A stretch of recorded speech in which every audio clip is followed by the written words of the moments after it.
सत्संग से सोधी आवे, नहीं जीव 84 में जावे। सत्संग से सोधी आवे, नहीं जीव 84 में जावे। आपका कर्तव्य बनता है, कहते हैं आप तेरा जगतार ही। आपका तो कल्याण निश्चित है यदि मर्यादा में रहोगे और भक्ति करते रहोगे। आपका और आपके परिवार का तो कल्याण निश्चित है, लेकिन आपका ये भी कर्तव्य बनता है, फर्ज बना है, भूले न राह बतावे।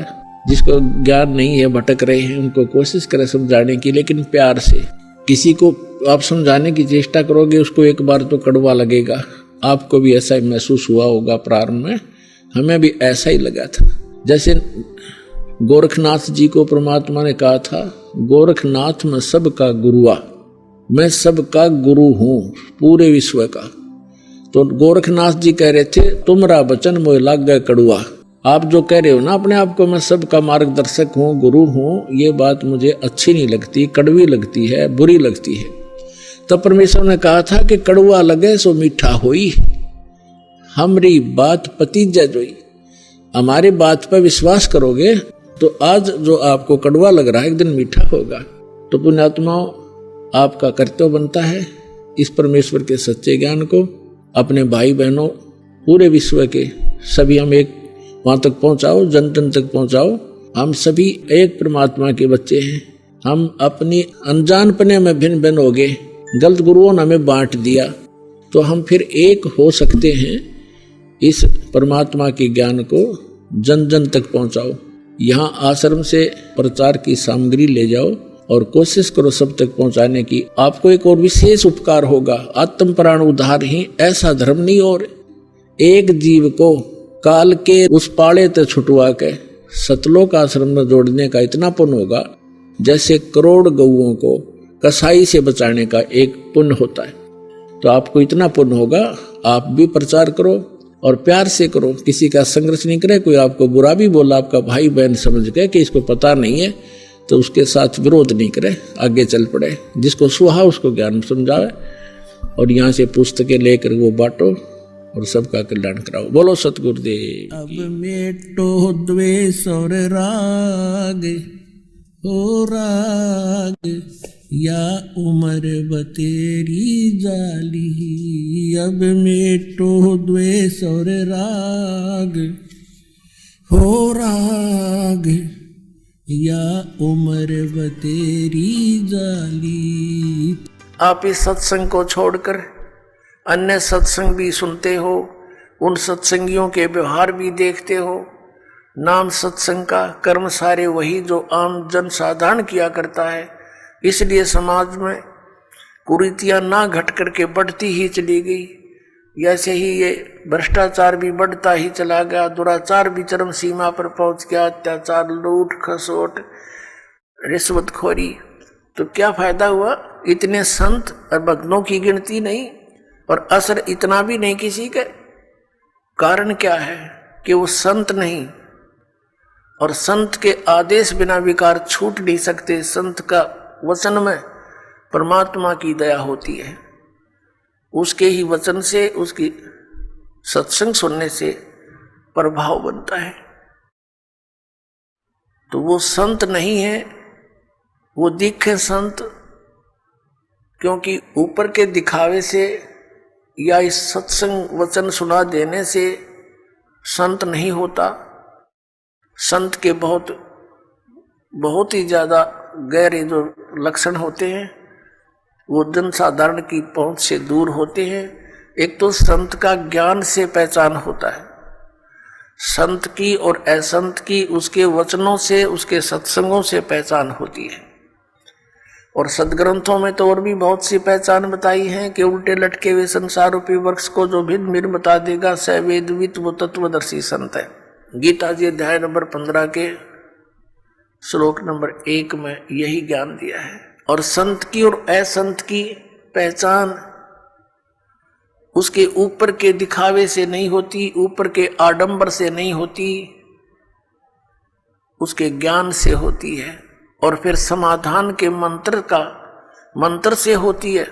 ज्ञान भी सुना कर कोई किसी से मिलता जुलता कह सकता है, लेकिन उसके पास उस रोग के नाश करने की, इस हमारे जन्म मृत्यु के रोग का नाश करने की और प्रारब्ध के अंदर आने वाले कष्टों का निवारण करने की औषधि नहीं है, वो सही मंत्र नहीं है, तो वो कितनी ही बातें बनाता रहे, वो संत नहीं है।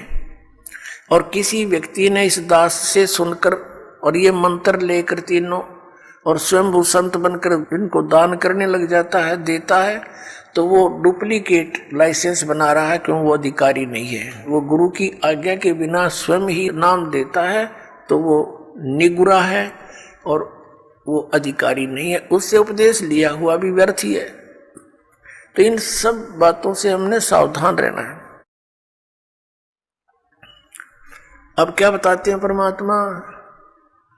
कंठी माला सुमरणी पैरे से क्या हो, ऊपर डूंडा साध का अंतर राख्या खो। ऊपर तो साध का डूंडा पीट रखा, जैसे कंठी माला तिलक दाढ़ी दूढ़ी बढ़ा रखी, लाल कपड़े डाल रखे, ऐसा दिखे जैसे बड़ा महापुरुष होगा, और अंदर भक्ति ना ज्ञान एक आने का। कहते ऊपर डूंडा साध का, ऊपर लोग दिखावा तिसा दिखे भाई, कति आदमी ने सोचा भगवान से मिल रहा होगा और अंदर खख नहीं उसके, तो उसका ज्ञान से पता लगेगा, उसकी बोली से पता लगता है। जैसे धर्मदास जी को जब ज्ञान हुआ, आदरणीय धर्मदास साहिब जी को, और परमात्मा उनसे बिछुड़ गए थे, उसके वियोग में संतों से मिलते थे और उन संतों से प्रश्न करते थे वो कि ब्रह्मा विष्णु महेश के माता पिता कौन है। गीता जी अध्याय नंबर 18 के श्लोक नंबर 62 में जो गीता ज्ञान दाता किसी अन्य भगवान की शरण में जाने को कहता है, वो भगवान, वो परमात्मा कौन है, तो वो उसका जवाब नहीं दे पाते थे। वो वही बोली बोलते थे जो पहले बोला करते थे, ये तो अजरो अमर है, सर्वेश्वर है, महेश्वर है। तो उठकर चल पड़ता था कि ये संत नहीं असंत है। तो संत और असंत की बोली से पता लगे। कबीर परमेश्वर जी कहते हैं, खरना होवे केहरी कबहू सिंह की खाल उठाए। यदि गधे को सिंह की यानी शेर की खाल पहना दी, ऊपर का कवर उसका, वो उस मात्र से सिंह नहीं बन जाता, शेर नहीं बन जाता, दिखता शेर है बिल्कुल।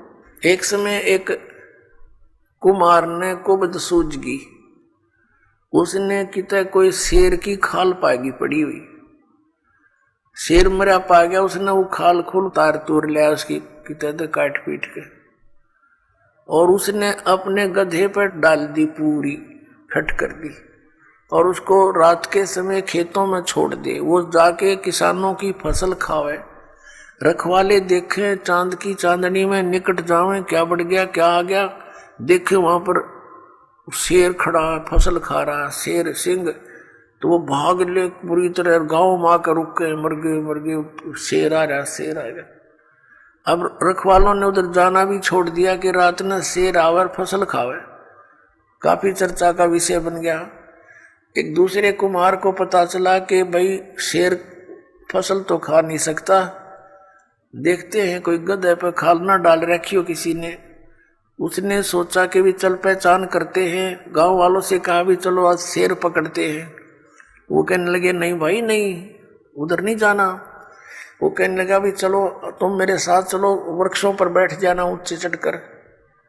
वो 2-4 गधे ले गया अपने, और जहां वो शेर आता था उसी के आसपास वो गधे छोड़ दिए, और वो बैठ के ऊपर वृक्षों पर। अब डर उसको भी था, कुमार को भी, कहीं सचमुच एक शेर ना हो, चलिया तो पहचान हो जाएगी, बेगा गधे ने खा लेगा और क्या होगा। तो थोड़ी देर के बाद उन गधों ने अपनी बोली बोली, हू करने लगे। वो शेर भी ला गया हू करने, वो आया भाग गया, और उन गधों के पास आकर हू करता करता खूब मस्ती में उसकी वह खाल उतर गई ऊपर तक, और गधा का गधा तब रखवाले उतरे, अरे सचमुच ही तो गधा है, उसको मार को धमका निकम्मे तने यो के जुल्म कर दिया।